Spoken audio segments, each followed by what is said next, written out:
Hi hello പുതിയൊരു സ്റ്റോറിയിലേക്ക് എല്ലാവർക്കും സ്വാഗതം. അങ്ങനെ അലീനയെ സ്റ്റാലിൻ ജോസഫിൻ്റെ കൈകളിൽ ഏൽപ്പിച്ച ശേഷം രോഹിത്തിനോട് ബാലചന്ദ്രൻ സത്യങ്ങളെല്ലാം തുറന്ന് പറയുന്നുണ്ട്. അതിന് കാരണം വൈജയന്തി തന്നെയാണ്. അച്ഛൻ ഇടയ്ക്കിടയ്ക്ക് അവളെ കാണാനായിട്ട് പോവുകയാണ്. അച്ഛൻ അവളുമായിട്ട് എന്തോ രഹസ്യബന്ധമുണ്ട്. ഇത്രയും നാൾ സ്വന്തം മകളാണെന്ന് പറഞ്ഞിരുന്നു. ദേ അവതല്ലെന്ന് തെളിഞ്ഞല്ലോ. ഇനി നിങ്ങൾ മക്കൾക്ക് ചോദിച്ചൂടെ അവൾ എവിടെയാണ്, അവളുടെ അഡ്രസ്സ് എന്താണ്, അവൾ എവിടെയാണ് ജോലി ചെയ്യുന്നതൊക്കെ നിങ്ങൾക്കറിയാനുള്ള അവകാശമില്ലേ? അത് കേൾക്കുമ്പോൾ രോഹിത്തിനും ബബിതയ്ക്കൊക്കെ തോന്നാണ്, ശരിയാണല്ലോ, അച്ഛനതിന് ഞങ്ങളിൽ നിന്ന് ഹൈഡ് ചെയ്ത് വെക്കണം, അതിലെന്തോ ഒരു രഹസ്യമില്ലേ എന്ന് രോഹിത്തിന് തോന്നുകയാണ്. തൻ്റെ മകൻ്റെ മനസ്സിൽ തന്നെക്കുറിച്ച് സംശയം പാടില്ല എന്ന് കരുതി ഇനി അല്ലെങ്കിലും ഞാൻ എത്ര നാൾ, അതുകൊണ്ട് സത്യങ്ങളൊക്കെ അവനറിയണം. ഈ കുടുംബം ഇനി മുന്നോട്ട് പോകേണ്ടത് രോഹിത്തിൻ്റെ കൈകളിലാണ്. അവനപ്പോൾ എല്ലാം അറിയണ്ടേ? അങ്ങനെ ഒടുവിൽ ബാലചന്ദ്രൻ ആ രഹസ്യം രോഹിത്തിനെ അറിയിച്ചു. അപ്പോഴേക്കും രോഹിത്താണെങ്കിലോ ആകെ തകർന്നു പോയി. അവൻ ഒട്ടും പ്രതീക്ഷയല്ല ഈ കഥയിൽ ഇങ്ങനൊരു ട്വിസ്റ്റുള്ള കാര്യം. താനും ചേച്ചിയെല്ലാം ഒരേ വയറ്റിൽ പിറന്നവരാണെന്ന കാര്യം രോഹിത്തിന് വല്ലാതെ വേദനയായി. താൻ എന്തെല്ലാം പറഞ്ഞിട്ടാ ചേച്ചിയെ വേദനിപ്പിച്ചിട്ടുണ്ട്, ഉപദ്രവിച്ചിട്ടുണ്ട്. സ്വന്തം ചേച്ചിയാണല്ലോ റേപ്പ് ചെയ്യാൻ ശ്രമിച്ചത്. അന്ന് ആ കത്രിക എടുത്ത് വയറ്റിൽ കുത്തി കീറില്ലെങ്കിൽ ഞാൻ എന്നൊക്കെ ആലോചിച്ച് അവൻ നെഞ്ചു പൊട്ടുന്ന പോലെ തോന്നാ. പിറ്റേ ദിവസം അലീനെ കാണണമെന്ന് പറഞ്ഞ് അവൻ വാശി പിടിക്കുന്നുണ്ട്.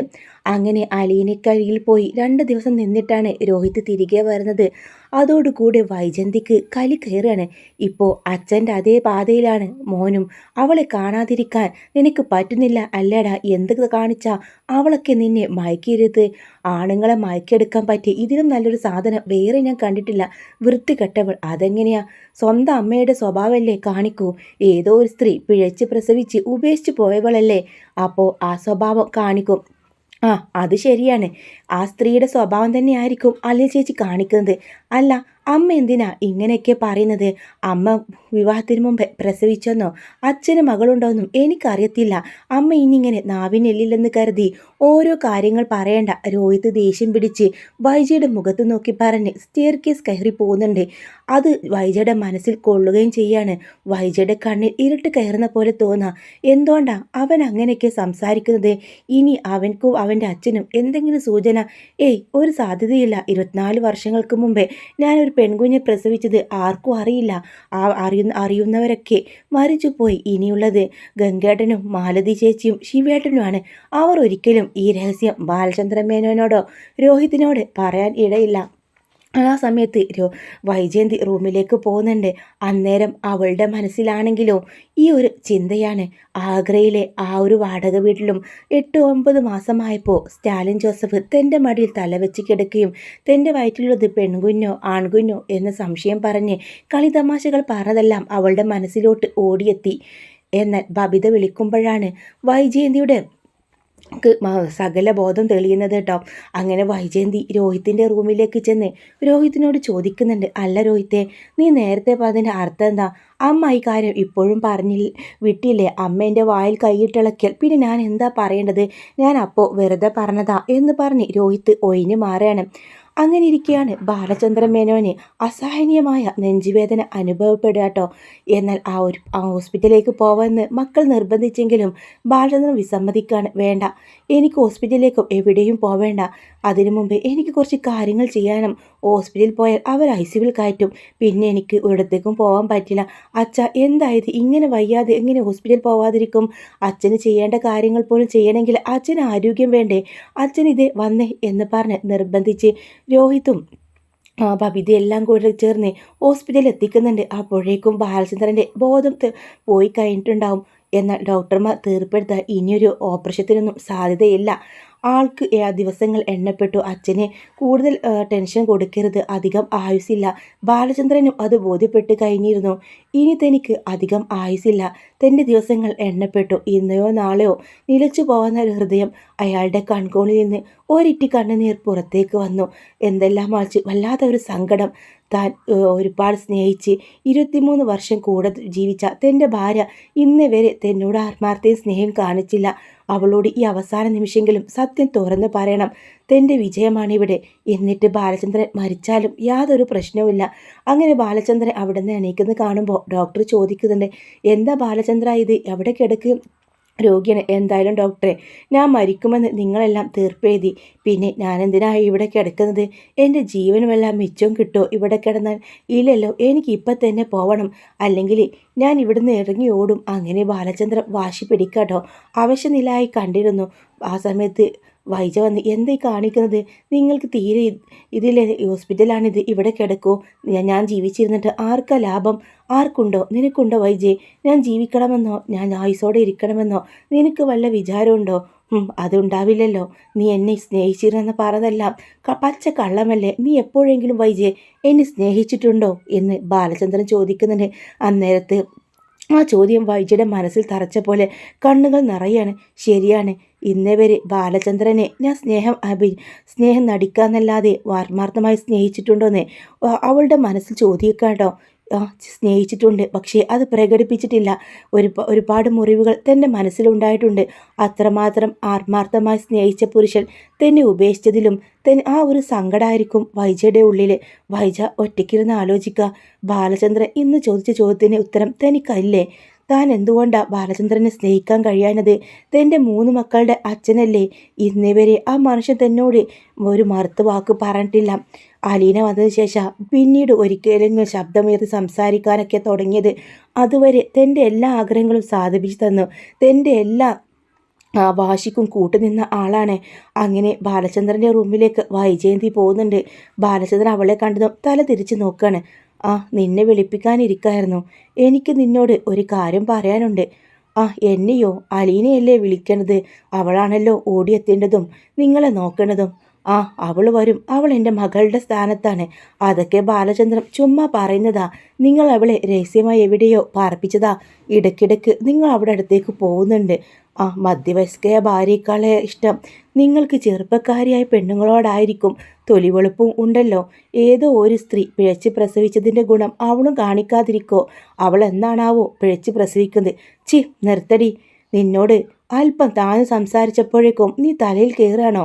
നീ നേരത്തെ പറഞ്ഞല്ലോ ഏതോ ഒരു സ്ത്രീ പിഴച്ച് പ്രസവിച്ചെന്ന്. അതിൽ നീയും പെടില്ലേ? നീയും ഒന്ന് പിഴച്ച് പ്രസവിച്ചവളല്ലേ? എന്നിട്ട് നീ നല്ല കന്യകത്തൻ ചമഞ്ഞോണ്ടല്ലേ എൻ്റെ മുമ്പിൽ നീ താലി കെട്ടാനായിട്ട് തലകുനിച്ച് വന്നത്? നിനക്ക് സ്വന്തം നെഞ്ചിൽ തൊട്ട് പറയാൻ പറ്റുമോ നീ പിഴച്ച് പ്രസവിച്ചിട്ടില്ലെന്ന്? ആ കുഞ്ഞിനെ നീ എന്തു ചെയ്തു? വൈജയുടെ മുഖത്ത് നോക്കിയിട്ടാണ് ബാലചന്ദ്രൻ്റെ ചോദ്യം. നെട്ടലോടെ വൈജയുടെ തല കറങ്ങുന്ന പോലെ തോന്നാണ്. ബാലചന്ദ്രൻ്റെ മുഖത്ത് നോക്കാൻ പോലും ശക്തിയില്ല.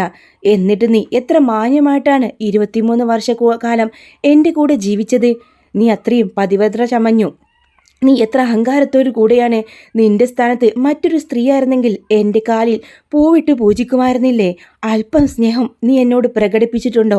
എപ്പോഴും നിന്റെ ഇഷ്ടങ്ങൾ മാത്രമേ എന്നെ നീ അടിച്ചേൽപ്പിച്ചിട്ടുള്ളൂ. അതൊക്കെ പോട്ടെ, നീ സ്റ്റാലിൻ ജോസഫുമായിട്ടുള്ള ഒരാളുമായിട്ട് നീ പ്രണയത്തിലായിരുന്നു. ആഗ്രയിൽ കുറേ കാലം അയാളൊത്ത് ഒന്നിച്ച് ജീവിച്ചു. അതിലൊരു മകളുണ്ടായി നിനക്ക്. ആ മകൾ എവിടെയെന്നാ എൻ്റെ ചോദ്യം എന്ന് ചോദിക്കുമ്പോൾ വൈജയന്തി നെട്ടിത്തരിച്ച് ഭൂമി തലക്കീഴിൽ മറിയുന്ന പോലെ അവൾക്ക് തോന്നുക. എൻ്റെ ജീവൻ പോലും അല്പം ബാക്കി വെച്ചത് എന്തുകൊണ്ടാണെന്നറിയാമോ? നിന്റെ മുഖത്ത് നോക്കി ഇതെനിക്ക് ചോദിക്കണമെന്നുണ്ട്. അതുകൊണ്ട് മാത്രം ഞാൻ ജീവനോടെ ആയുസോടെ ഹോസ്പിറ്റലിൽ നിന്ന് മടങ്ങി വന്നത്. അതിനുവേണ്ടി മാത്രം. ഇനി ബാലചന്ദ്രൻ മേനോന് മരിച്ചുപോയാലും യാതൊരു പ്രശ്നവുമില്ല. നീ കുറച്ചു മുമ്പ് സംബോധന ചെയ്തില്ലേ അലീന പിഴച്ച് പ്രസവിച്ചതാണെന്ന്? അതേടി, അവളെ നിന്നെപ്പോലെ ഒരുത്തി പിഴച്ച് പ്രസവിച്ചത് തന്നെയാണ്. നിന്നെപ്പോലെ ഒരുത്തിയെന്നല്ല, അവൾ എവിടെയാണെന്ന് നിനക്കറിയണ്ടേ? അവൾ അവളുടെ അച്ഛൻ്റെ അടുത്താണ്. അവളെ ജനിപ്പിച്ച തന്തയുടെ അടുത്ത്. അതാരാണെന്ന് ചോദിക്ക്. നീ തന്നെയാ ചോദിക്കേണ്ടത്. അതിനുള്ള മറുപടിയും ഞാൻ പറയാം. വൈജയ്ക്ക് പിന്നെ ഒന്നും കേൾക്കാൻ മേല. ബാലചന്ദ്രൻ എല്ലാ സത്യങ്ങളും അറിഞ്ഞിട്ടുണ്ട്. എല്ലാം അറിഞ്ഞോണ്ട് തന്നെയാണ് തന്നോടിങ്ങനെ പെരുമാറുന്ന കാര്യവും അവൾക്ക് മനസ്സിലാവാണ് ഇത്രയും കാലം ഞാൻ നിന്നിൽ നിന്ന് എല്ലാം മറച്ചു വെക്കതും നീ എൻ്റെ മുമ്പിൽ ഒരു തോൽവിക്കാരിയായിട്ട് എല്ലാം ആട്ടം ഞാൻ കാണുകയായിരുന്നു. ഞാനും നീയും തമ്മിലുള്ള ബന്ധം വേർപിരിയുമെന്ന് ഗംഗേട്ടനോടും നിന്റെ ആങ്ങളമാരോടൊക്കെ ഞാൻ പറഞ്ഞിരുന്നു. അതുകൊണ്ടാ ഞാൻ അറിഞ്ഞ രഹസ്യം അവർ നിന്നോട് പറയാനത്. നിന്നെ പല വിധത്തിൽ അവർ ഉപദേശിച്ചല്ലോ. ഞാനിതെങ്ങനെ അറിഞ്ഞു എന്നായിരിക്കും നീ കരുതുന്നത്. പക്ഷേ ഈ ബാലചന്ദ്രൻ അറിഞ്ഞു. നിന്റെ മകൾ അന്ന് മരിച്ചെന്ന് പറഞ്ഞ് എല്ലാവരും ആ മുഖം പോലും കാണിക്കാതെ ഒരു ഓർഫനേജിൽ കൊണ്ടുപോയി തള്ളിയില്ലേ, അത് നിനക്കറിയാമോ എന്ന് ചോദിക്കുമ്പോഴും വൈജയന്തിക്ക് ഭ്രാന്ത് പിടിക്കുന്ന പോലെ തോന്നുന്ന അതെ, നിന്റെ ആങ്ങളമാരും നിന്റെ ചത്തുപോയ തന്തയെല്ലാം കൂടെ ചേർന്ന് നിന്നെ പറഞ്ഞു പറ്റിക്കുമായിരുന്നു. അവള് വളർന്നു വലുതായി നിന്റെ വീട്ടിൽ തന്നെ വേലക്കാരിയായി വന്ന കാര്യവും ഓർമ്മയുണ്ടോ നിനക്ക്? അവളാണ് അലീന. ഏതോ സ്ത്രീ പിഴച്ചു പ്രസവിച്ചെന്ന് ഇടക്കിടക്ക് നീ പറയാറില്ലേ, അവള് തന്നെ അലീന. ഇതെല്ലാം കേട്ട വൈജയുടെ അവസ്ഥ നമുക്ക് ഊഹിക്കാവുന്നതേ ഉള്ളൂ. വൈജ ആകെ നെട്ടിത്തരിച്ച് സകല ബോധം നഷ്ടപ്പെട്ട് നിൽക്കാണ്. നിനക്ക് നൽകുന്ന ശിക്ഷ എന്താണെന്ന് അറിയാമോ? സ്വന്തം മകളാണെന്നറിയാതെ നീ അവളെ ചവിട്ടരച്ചു. നീ അവളെ എന്തെല്ലാം ദ്രോഹം ചെയ്തു. അല്പം നിമിഷം നേരം പോലും നീ അവളെ പ്രാഗി പറഞ്ഞു. അത് തന്നെയായിരുന്നു ഞാൻ നിനക്ക് നൽകിയ ശിക്ഷ. സ്വന്തം മകളാണെന്ന് അറിയുമ്പോൾ നീ മനസ്സ് പൊട്ടിക്കരയും. നിന്റെ മനസ്സ് കീറി മുറിയും. അത് മാത്രം മതി എനിക്ക്. 23 വർഷക്കാലം നീ എന്നെ ചതിച്ചതിനുള്ള പക. ഒരിക്കലെങ്കിലും നീ എന്നോട് മനസ്സുകൊണ്ടെങ്കിലും നീ മാപ്പ് പറഞ്ഞിട്ടുണ്ടോ? ഇല്ല. എപ്പോഴും നിന്റെ വാശി, നിന്റെ അഹങ്കാരം, നിന്റെ നിന്ദ എല്ലാം ജയിക്കണം. അത് മാത്രമേ നിന്റെ ഉള്ളിൽ ഉണ്ടായിട്ടുള്ളൂ. ബാലചന്ദ്രൻ എന്ന ഒരു മനുഷ്യനായിട്ട് നീ കണ്ടിട്ടുണ്ടടി. എന്നിട്ട് പോലും ഞാൻ നിന്നെ സ്നേഹിച്ചു.